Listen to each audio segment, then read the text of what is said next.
Breaking news. We take a live look now at the U.S. Senate hearing where the Secretary of War, Pete Hegseth, and Joint Chiefs Chairman General Dan Kane are testifying on the War Department budget. Notice the critical timing when we talk budget, the Iran conflict. President Trump's naval blockade of Iranian ports is strangling Iran's economy now, blocking exports and now even some imports, thereby slashing the country's revenue by millions of dollars each day. Some estimates give Iran a few short weeks before full economic collapse. I'm Harris Faulkner. You are in the Faulkner Focus. The numbers, staggering. That country, losing. How much? A whopping $435 million a day in economic activity. That includes nearly $140 million in lost oil revenue. The cost of living is soaring, with the food inflation exceeding 112%. So the Iranian regime watches its people suffer because it will not come to the table. Iran's currency has collapsed to 1.8 million rials, to just $1 US. That is not just economic pressure. That's a disaster. It's a direct test of how long this radical Islamic regime can hang on. Treasury Secretary Scott Bessent tells Fox News Iran's primary oil export terminal is soon nearing storage capacity, which will force the regime to reduce oil production, resulting in an additional approximately $170 million per day in lost revenue. So it is piling on. He goes on to say that will cause permanent damage to Iran's oil infrastructure. Here's General Jack Keane, who says the blockade could break the economy there, but not necessarily break the leaders. Watch. The amount of economic peril that the blockade will put on Iran is real. Eventually, it could cause an economic collapse. But they don't care about the suffering of their people. Whether electricity is on or whether there's long gas lines or other economic plight that the people will suffer. They will not give in my judgment. What we need to do is finish the objectives. General Keene's Institute for the Study of War is reporting Iran's top national security body is preparing for a possible new protest wave. The Institute says economic conditions are worsening and social pressure is building.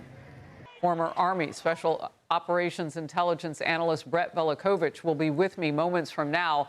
I want to begin with Bryan Llenas, who's now in Tel Aviv. Bryan.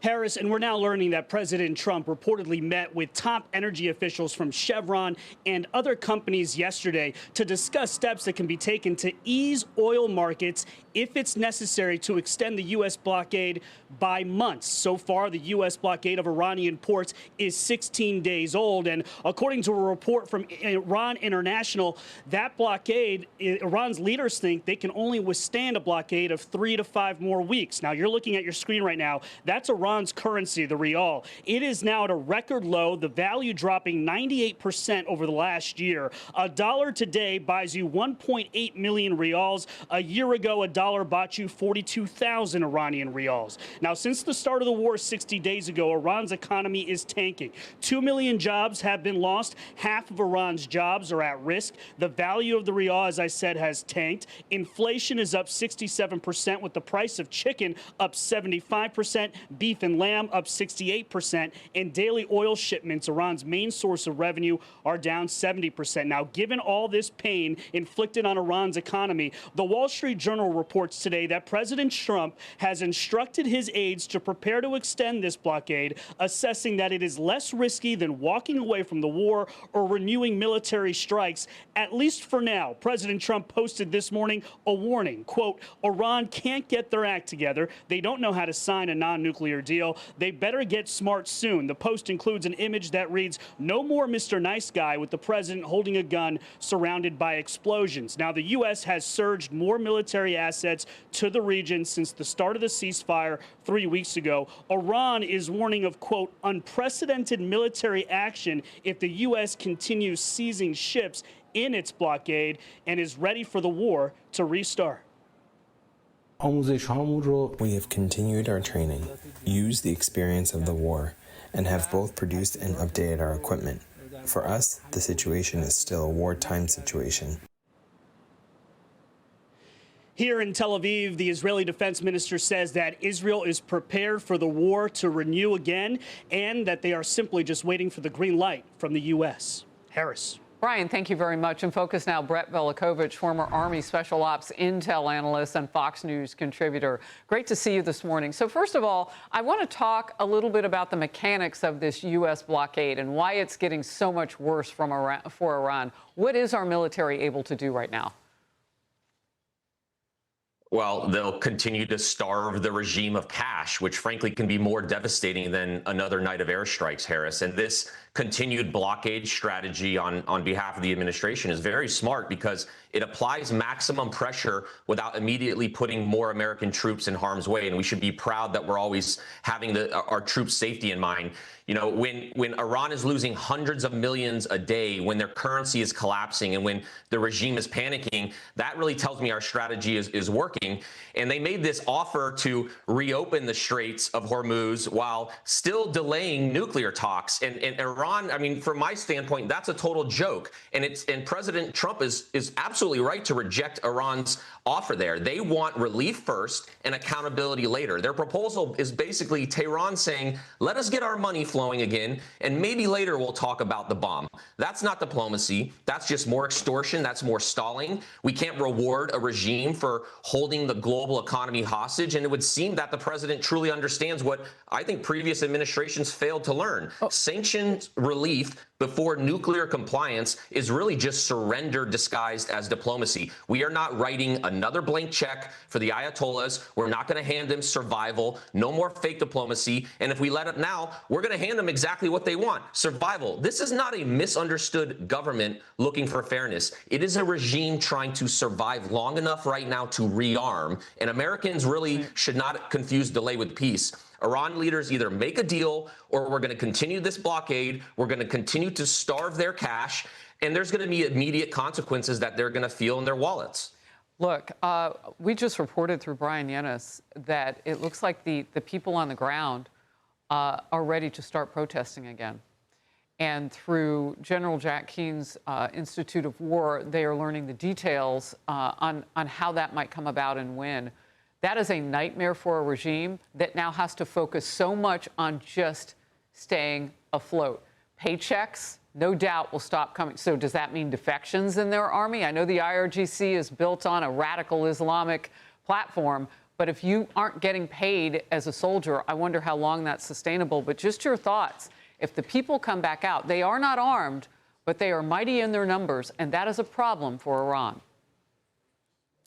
Well, it's the people in the end that are going to change the Iranian regime. They spent the Iranian regime spent years chanting death to America. Now they're asking us to reopen their shipping lanes. That's proof that maximum pressure works. That proves that it's time for their people to rise up and take this battle and take this fight on their own as well. And let's not ever forget what kind of regime we're talking about. They're demanding respect right now at the negotiating table while they're crushing dissent at home and threatening the region abroad. So for years, they played the same game. Stall negotiations, enrich uranium, fund terror, assume America is going to blink first. And we're changing that equation. No more Mr. Nice Guy. Right. He said it best. So we have a live hearing going on in the Senate right now with Secretary of War Pete Hegseth and also the Joint Chiefs Chairman Kane. And they are in a brief recess right now. And I want to go ahead and show some of what Secretary Hegseth said this morning on Iran. Let's watch it together.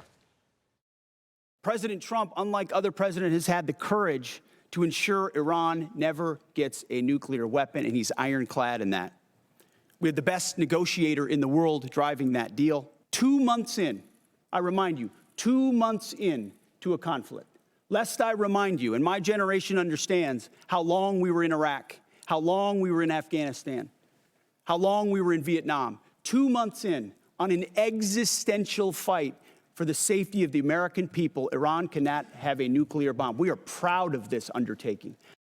So this is the defense budget hearing. And the timing is we are at war with a 22-day ceasefire that only exists because of the U.S. blockade. The other side would be keeping, I mean, they wanted to shoot at ships. What's your response to what the secretary just said?